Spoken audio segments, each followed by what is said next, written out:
उसकी बात का आकर्षण चला जाता है, उसकी बुद्धि के अंदर जो विचार करने की, निर्णय करने की शक्ति होती है वो चली जाती है, और कुछ सोचता नहीं, जैसे ब्लैंक हो गया हो, दिमाग खाली हो गया हो, और जैसे चारों तरफ अंधेरा ही अंधेरा हो, इस तरह से हो जाता। देवताओं की स्थिति वही थी। तो बृहस्पति ने कहा कि तुम्हारे कल्याण के लिए एक ही मार्ग है कि तुम लोग जो है श्री यंत्र बनाओ और श्री उपासना करो, तो अनुष्ठान शुरू करो। तो उन्होंने श्री यंत्र की स्थापना की और करने के बाद में अनुष्ठान प्रारंभ किया। पूर्ण होने से पहले बीच में लक्ष्मी जी पधार गई। उन्होंने कहा कि तुम लोगों की और सबकी हरकतें देखने के बाद तो माँ तुमसे ऐसी रूठ गई थी, आने वाली थी ही नहीं, लेकिन गुरु ने ऐसा रास्ता तुम्हें बता दिया, और तुम जिस तरह के मंत्र ध्वनि और प्रयोग कर रहे थे, मेरे से रहा नहीं गया, मैं आ गई। अब उन लोगों ने सबने कहा कि हमारा अनुष्ठान पूरा होगा कि इस पृथ्वी पर आप अपनी कृपा हमेशा बनाए रखो। तो उन्होंने कुछ शर्तें लगा दी।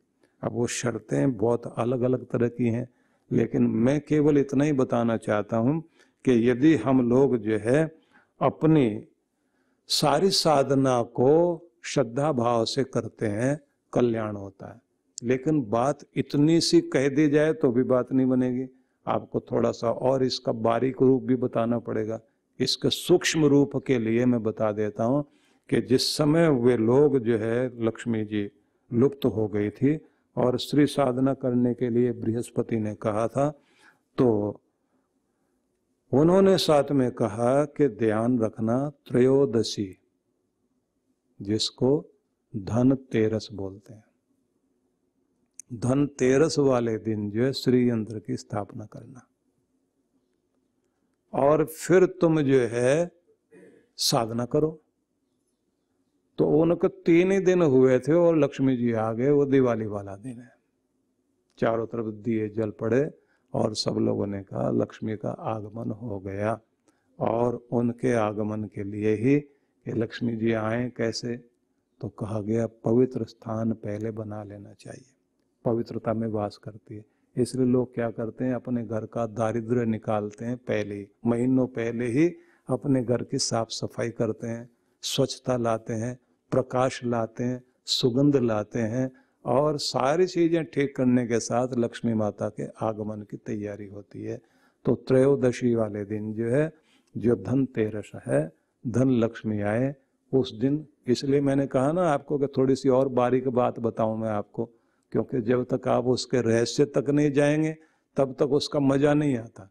तो आपको ये समझ में आया धनतेरस वाले दिन, इसलिए हम लोग एक व्यवस्था कराते हैं, गणेश लक्ष्मी यज्ञ कराते हैं, और उसी के साथ में श्री यंत्र का पूजन होता है, प्रतिष्ठा की जाती है।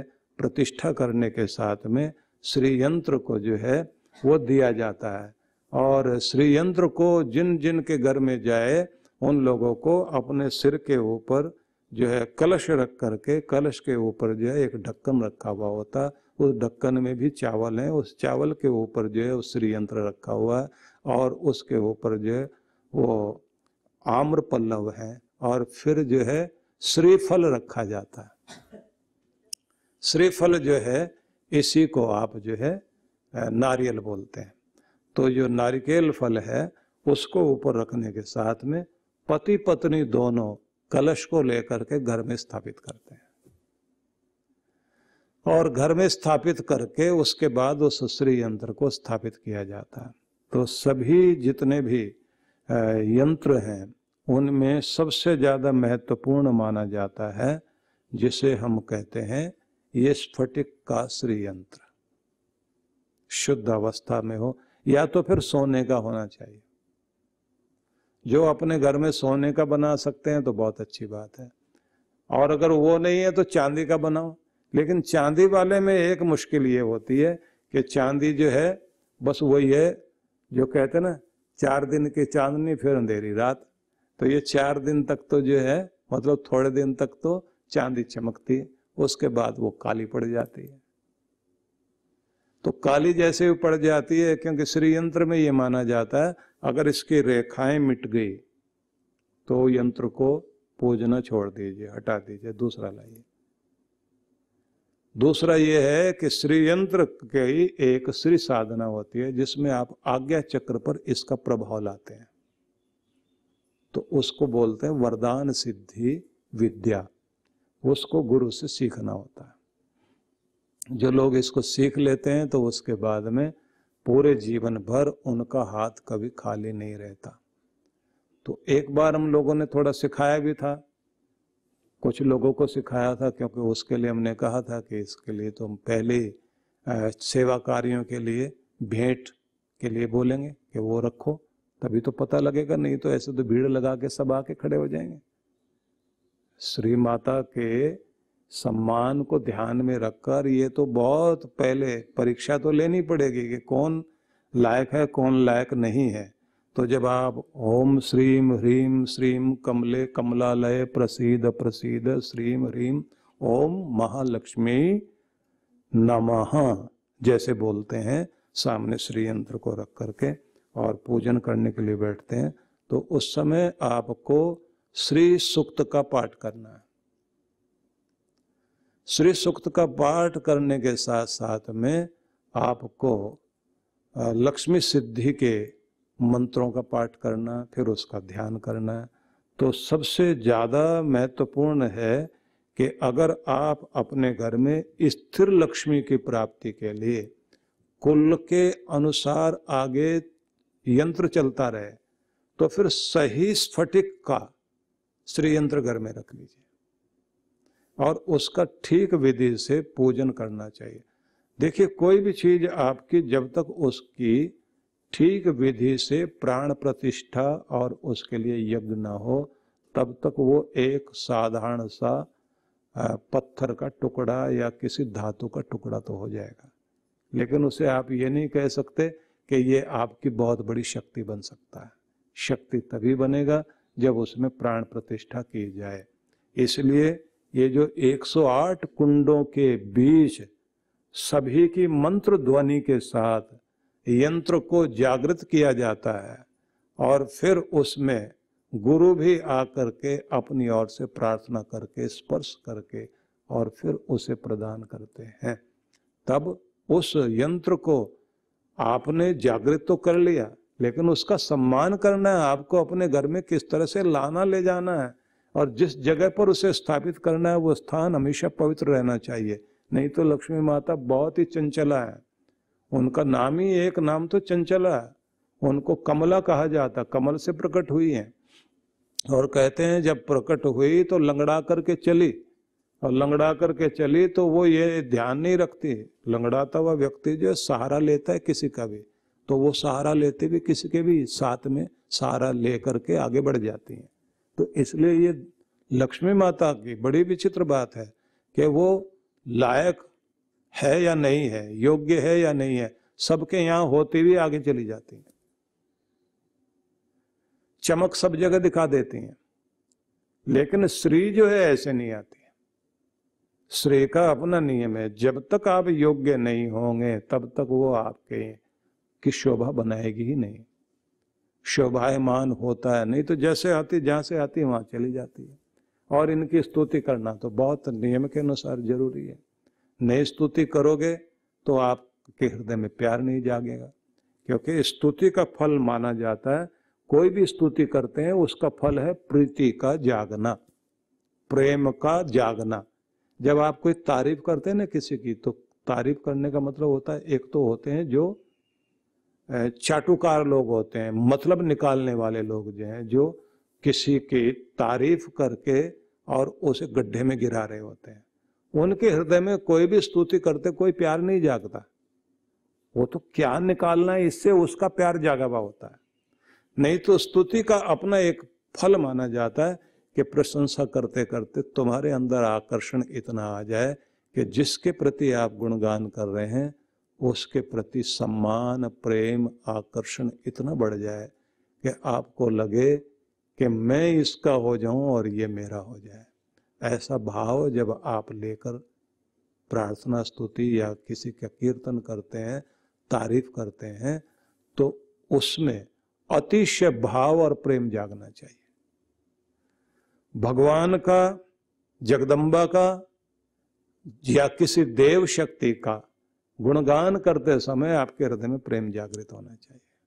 उसी भाव से आप जब किसी भी यंत्र को घर में स्थापित करेंगे, यंत्र तो एक बाह्य आकार हो गया, लेकिन जो भाव तरंगे हैं वही आपको सब कुछ देती है।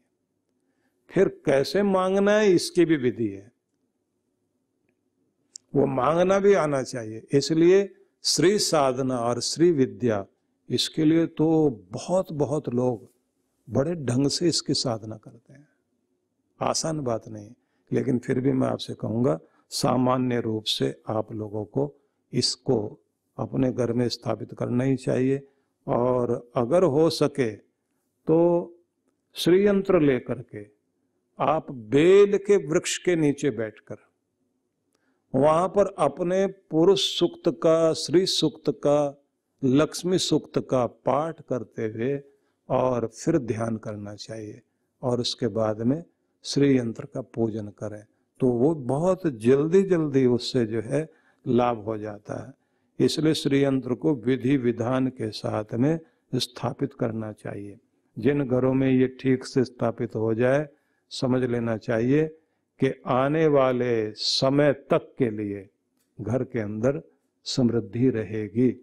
तो इसमें एक बात जरूरी है, स्थान पवित्र होना चाहिए, शुभ मुहूर्त होना चाहिए, शुद्ध मंत्रों के साथ आप पाठ करें और स्थापित करें। मैं एक व्यक्ति को देखता था जिसके पास में एक पता नहीं कितने वर्षों से उनके कुल में जो है श्री यंत्र था।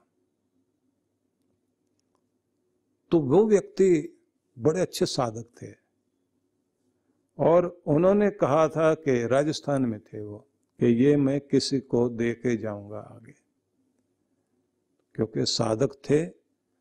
तो मन में था कि कोई ऐसा व्यक्ति होना चाहिए जो श्री साधना का के योग्य हो। बहुत लोगों ने उनको लाखों रुपए देने के लिए कहा कि मैं इसके इतने लाख रुपए देने को तैयार हूं। उन्होंने कहा ये पैसे देने से नहीं मिलता, इसका तो साधना वाला व्यक्ति होना चाहिए, और जहां रहे तो व्यक्ति को कोई कमी नहीं रहती। उनके बारे में ये प्रचलित हो गया था कि ये जहां बैठे जिस चीज को हाथ लगा दें, जो नंबर बता दें, नंबर जो है वही आ जाता है, और जिस चीज पर हाथ लगा दें वही काम पूरा हो जाता है।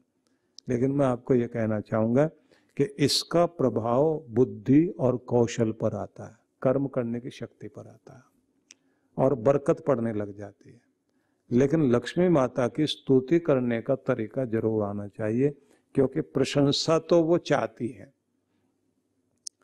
और प्रशंसनीय बनना चाहिए व्यक्ति को। प्रशंसनीय बनिए, प्रशंसनीय कार्य कीजिए, प्रशंसा स्तुति कीजिए लक्ष्मी माता की, श्री की, तो आपके जीवन में उसकी शोभा बनी रहेगी। हाँ, वस्त्र अच्छे पहनने चाहिए, सुंदर आकर्षक सुदर्शन व्यक्तित्व बनाकर रहना चाहिए, और घर को भी सजावट करके रखिए।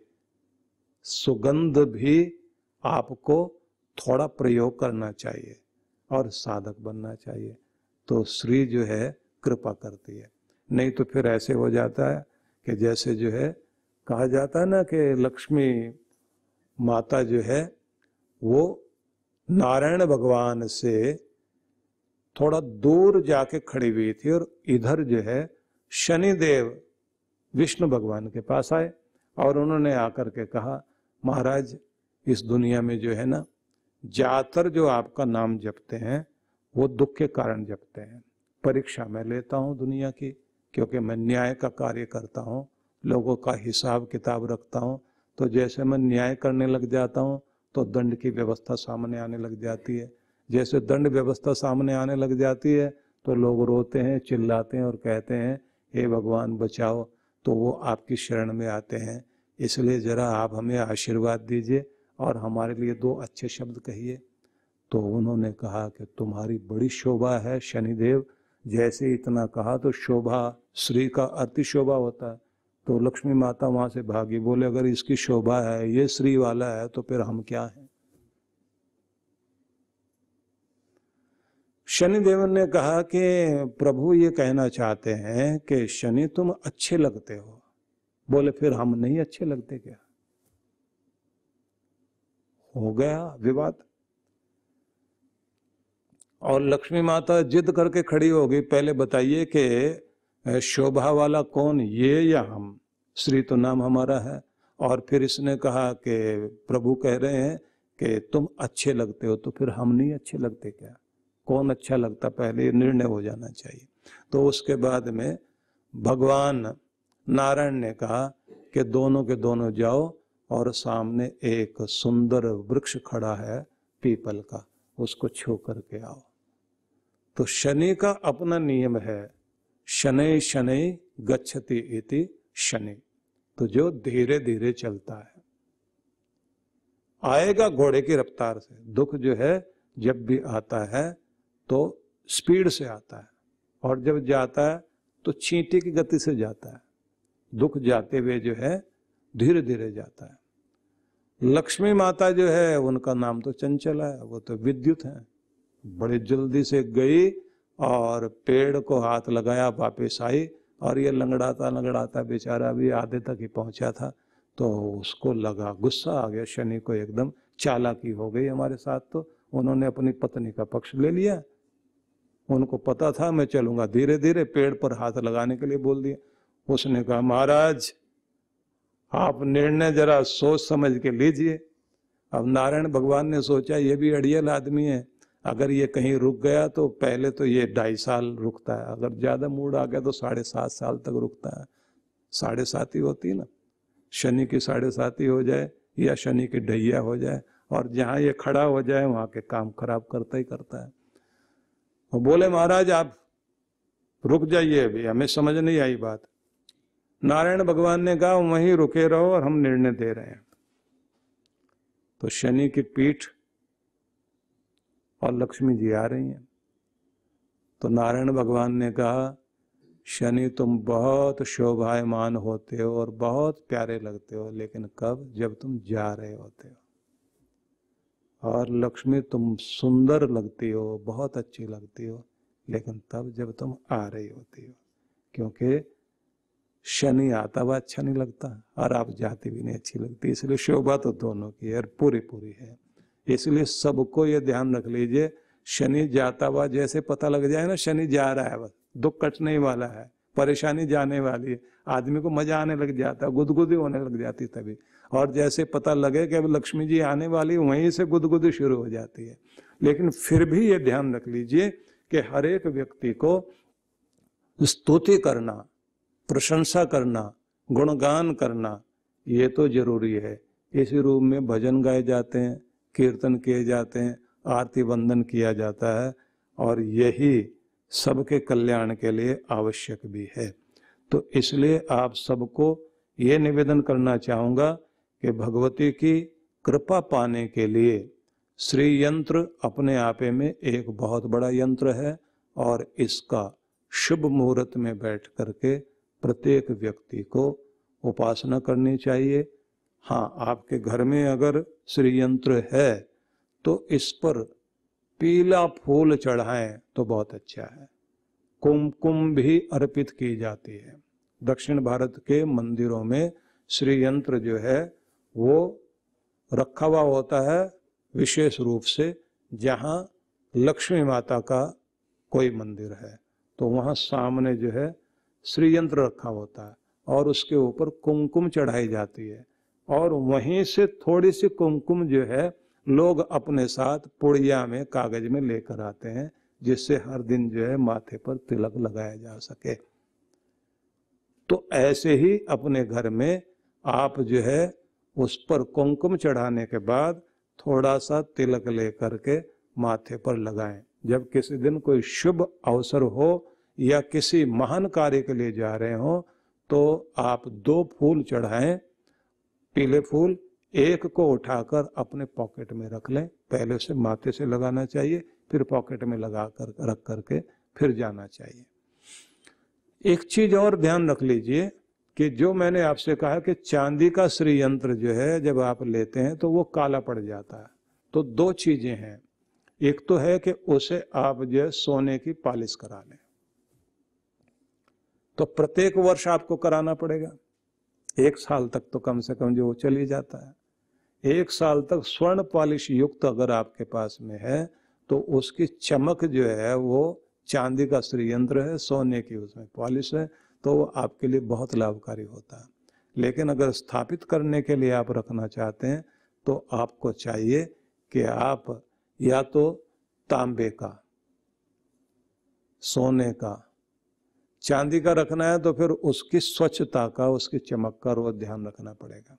ना भी पॉलिश कराए तो उसकी पवित्रता का ध्यान रखना चाहिए। एक माना जाता श्री चक्र, वैसे तो श्री यंत्र को ही श्री चक्र बोलते हैं, तो उसे कहते हैं लक्ष्मी माता का स्थान, निवास स्थान, और उसे दूसरे शब्दों में कहा जाता है लक्ष्मी माता का रथ। तो कुछ लोग क्या करते हैं, अपनी अंगूठी में ही लगा करके यहाँ श्री यंत्र रखते हैं, कुछ गले में भी लटका के रखते हैं, कुछ जो है अपने बैग के साथ रखते हैं कि अपने बैग में जहां भी व्यापार करने वाले लोग जो हैं जाते हैं श्री यंत्र साथ लेकर आते हैं। लेकिन एक होता है वरदान सिद्धि यंत्र, जिसमें गुरु, गणपति और श्री तीनों का समावेश होता है। तो उसका पूजन और उसकी विधि और उसका विधान यदि सीख लिया जाए तो वो बहुत ही काम देता है, बड़ा लाभ करता है। श्री यंत्र की स्थापना विशेष रूप से वैसे तो मंदिर में ही करनी चाहिए, जहां आपका जो है कार्यस्थल है, व्यापार स्थल है, वहां पर भी इसको आप स्थापित कर लें तो निश्चित रूप से बहुत लाभ देगा। लेकिन इसी के साथ में इसके लिए कुछ नियम है, 28 नियम बताए गए हैं, जिन नियमों का मतलब होता है कि आपने कारोबार करने में और सफलता पाने में किन किन चीजों का ध्यान रखना है। अगर आप उन विधि विधान का ध्यान रखते हैं तब जो है दोनों चीजें लाभ देती हैं। मतलब ये है कि आपके आंखों में अगर खुद की ज्योति है लेकिन मंद है तो चश्मा काम कर जाएगा, और अगर आपके पास आंखों में ज्योति नहीं है तो फिर तो चश्मा सिर्फ आंख ढकने का काम करेगा। अब आपको वही मैं बता रहा हूं जो सबसे आवश्यक है कि आपके पास धन कमाने की विद्या, आपके पास कर्म कौशल, आपके पास कार्य करने का विधि विधान, सही ढंग से जोखिम लेने के तरीके, जब तक ये नहीं होंगे तो ये आपका चश्मा ये तभी काम करेगा जब आपके अंदर ज्योति हो, तभी तो आप इसका विशेष लाभ ले सकेंगे। जो आदमी कुछ करे ही नहीं और ये सामने रखकर बैठ जाए, बस यही देगा जो कुछ देगा, तो नहीं कुछ होने वाला, ये ध्यान रख लेना। और जो ये कहते हैं इसे रखने की जरूरत नहीं, अपना दिमाग ठीक रखें और मेहनत करें तो उनके पास आएगा तो सही, लेकिन कैसे चला जाएगा उनको भी पता नहीं लगेगा। इसलिए दुनिया में बहुत सारे ऐसे लोग हैं जिन्होंने कमाया खूब लेकिन नहीं टिका, उनके बच्चों के आगे समृद्धि नहीं टिकी, उनके खुद के जीवन में नहीं टिकी। जिस समय उन्हें लक्ष्मी जी की सबसे ज्यादा कृपा की आवश्यकता थी, बुढ़ापे में जाकर, उसी समय उनका हाथ खाली हो गया और उस हालत में हो गए।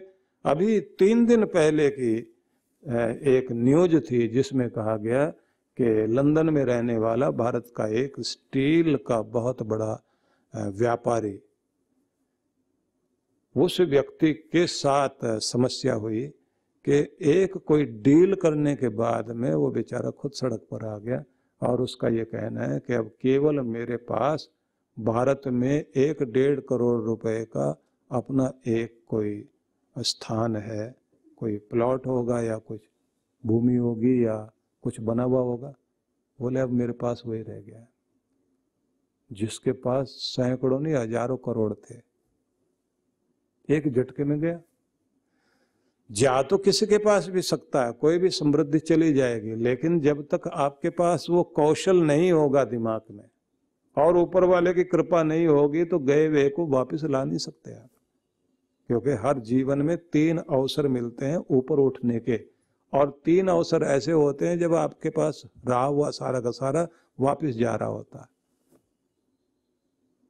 इसलिए ये ध्यान रख लीजिए, भाग्य को सौभाग्य बनाए रखने के लिए भी आप पर कृपा चाहिए। ठीक योजना और परिश्रम भी होना चाहिए। विद्या कौशल आपको आना चाहिए, तभी जाकर ये सारी चीजें काम करती हैं। तो मैं आपको ये वास्तविकता आगे बता रहा हूं कि दोनों का मेल होना चाहिए। महाकाली, महालक्ष्मी, महासरस्वती, तीनों का मेल होता है। शक्ति भी चाहिए, बौद्धिक रूप भी चाहिए, उसी के साथ में वो कौशल भी होना चाहिए कमाने का। इसी के साथ आती है कृपा, वो कृपा शक्ति जो है इसके माध्यम से मिलेगी। सभी के लिए बहुत बहुत मंगल कामनाएं। इसका प्रयोग करें, लाभ होगा। ओम शांति शांति शांति। ओम।